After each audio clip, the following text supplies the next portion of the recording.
quick in the beginning of the video, I want to go ahead and apologize if you hear anything in the background. I just realized that it's raining outside, so that means there's probably going to be some lightning, which also means there's going to be some thunder. So if you hear any thunder in the background as I'm talking at any point of the video, I can't do anything about it. You're just gonna have to live with it. But regardless, we're here to talk about Persona 5.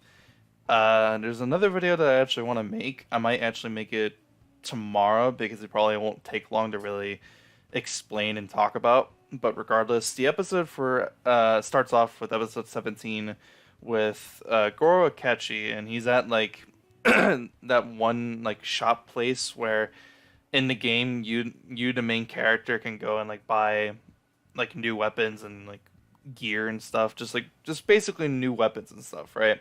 So Goro Akechi's there, and it seems like there's gonna be like a subplot revolving around that because the guy who owns the shop is one of what's the word I'm looking for? I forget what I'm actually trying to say.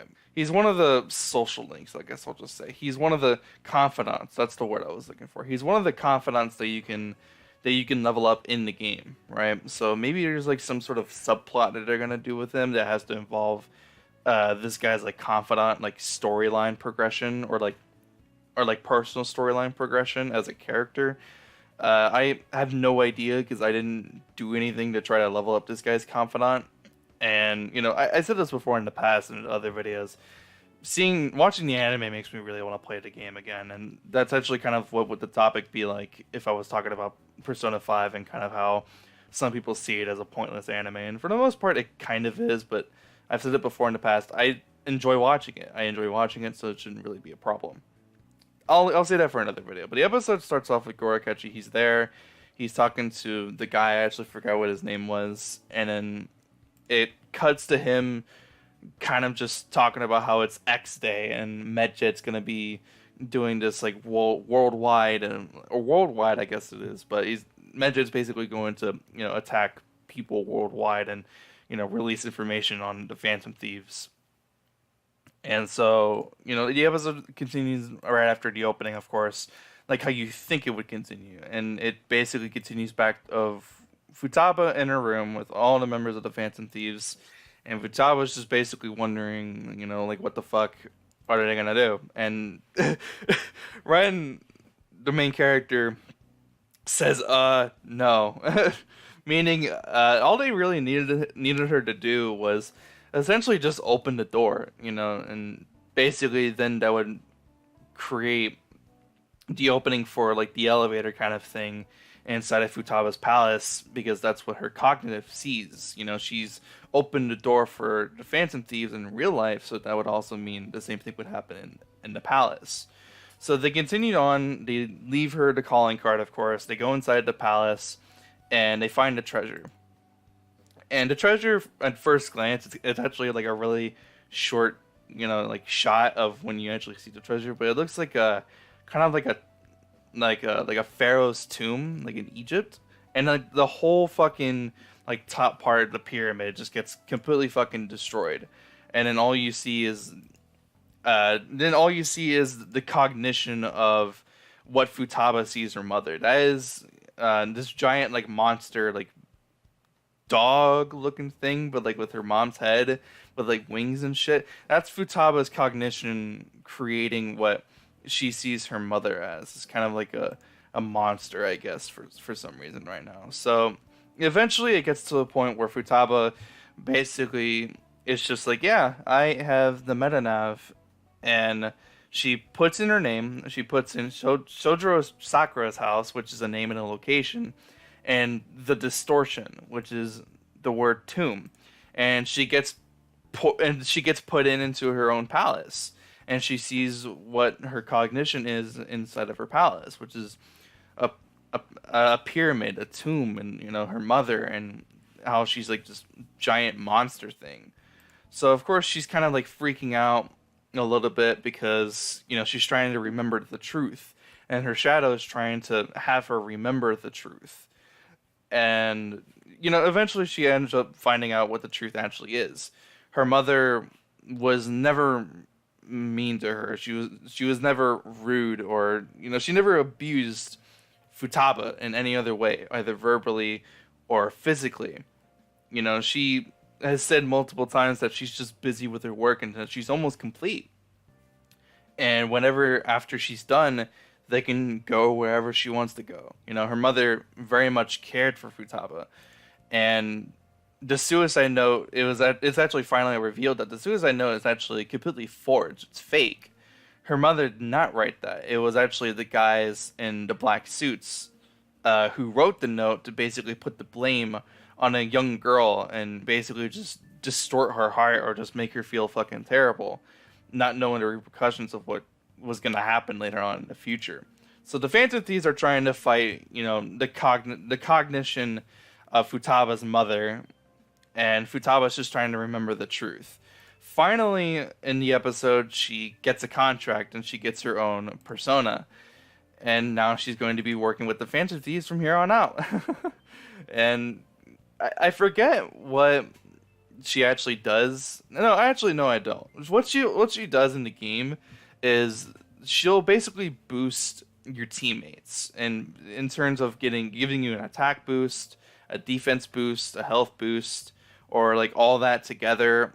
And she actually does a couple of like hacker stuff related things, like giving you like a helpful, like she basically aids you in battle in terms of the video game, but in the animation, personified the animation, she'll essentially just do the exact same thing, but in the real world, she'll get them information if they really ever need it, because she is a hacker. She is a hacker girl. So they fucking hit this bitch cognition bird mother Futaba thing. They hit her with a ballista. I think that's what they called it, or what Makoto called it. They hit her with a fucking giant bow and arrow to basically stop the monster from moving around and everything. And then they all basically attack it with their persona. Ren shows off one of his other persona called White Rider, which looks really cool, just saying. And then Ren just puts a bullet in the fucking cognition of Futaba's mother in the head. And Futaba exits out of her persona. It's kind of like what Makoto's thing is with her being able to ride Johanna, or however you pronounce it, Johanna. At least that's how they pronounce it in the game if you're playing on the dub, of course. But it's kind of the same thing, but she's actually like physically like inside it, kind of like a spaceship kind of looking thing. I don't really know how to say it, but then we actually see Wakaba Ishiga, or how do you pronounce her name, Wakaba, which is basically Futaba's mom, and she's basically, now free. She's free now, and she's about to finally, leave this part of Futaba's life.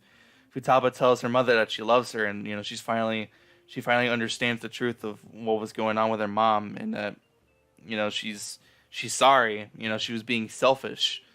And then finally her mother leaves, and so does Futaba. She leaves her palace, and she goes ahead and has the change of heart and stuff. She's like unconscious for like a few days, but other than that, it's really nothing. Apparently, this actually happens quite unusual. She basically just uses up all her energy, and she just has to sleep it off.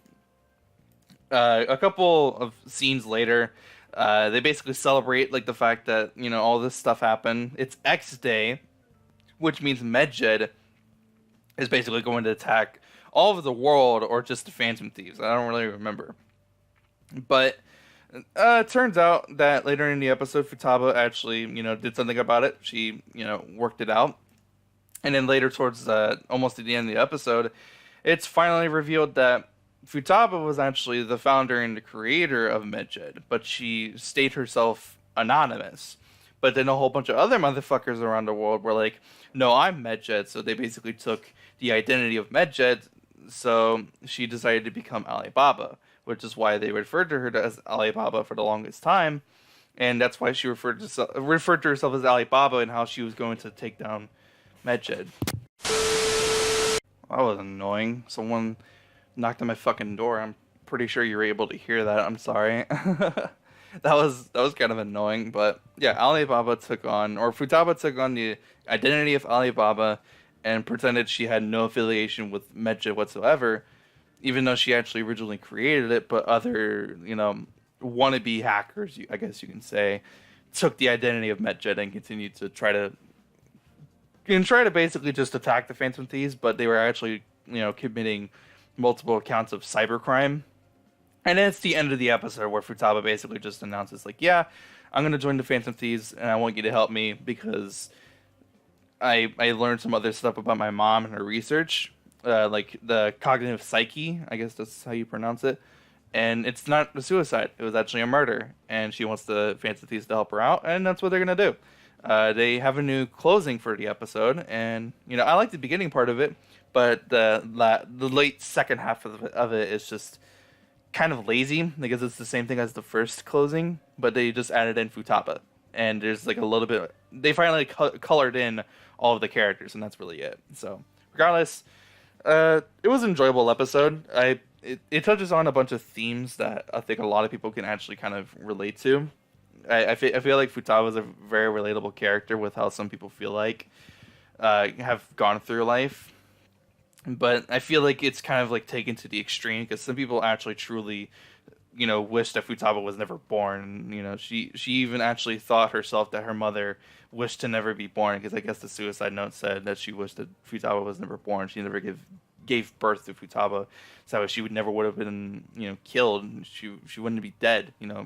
Wakaba, Futaba's mother. So regardless, the whole like arc with Futaba and like how she had to go through, her own demons and her own cognition, and finally now she's going to become a member of the Phantom Thieves and help out with whatever they're fucking doing. So it's very interesting. So I'm gonna go ahead and wrap up the video here. If you did enjoy, be sure to leave a like. If you are new to the channel, please be sure to subscribe for more videos just like this.